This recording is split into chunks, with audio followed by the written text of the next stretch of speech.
It's boring.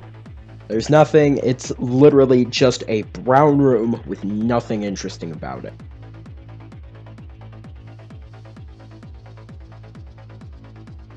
I really like the rollout. There are a lot of different paths you can take, and the whole area feels a bit more open than others.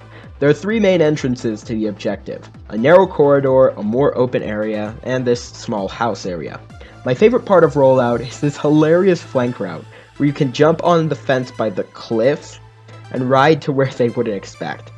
I like the openness and options. It's a big improvement over sewer with the narrow, single path.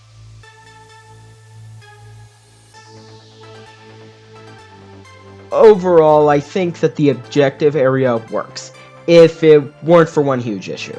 I'll talk about that in a sec. The corridor has some nice cover and allows for enough movement and firing that it doesn't feel constricting. The house is similar. It keeps you hidden until you want to move on the enemy, and has several exit points to allow for movement. The objective area feels open enough for team fights and closed enough for some flank play. Now the huge issue.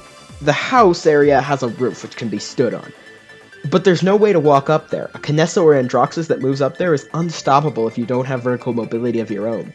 That should not be allowed. You won't always get vertical mobility people. The two flanks that we had that in one of my games that could have beaten Kinessa were Sky and Zin, who had no way to get up there.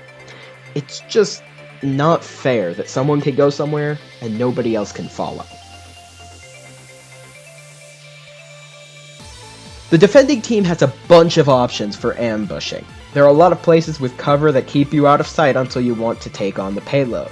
The attacking team needs to always be aware of where the enemies are and keep track before they jump out.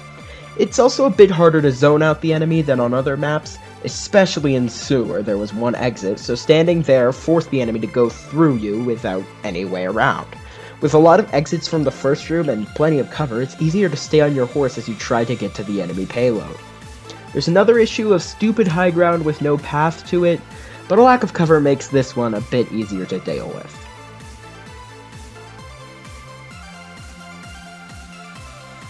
I think Sierra is a good map. It has the right mix of cover and open areas to allow for movement and defense, keeping the whole thing interesting.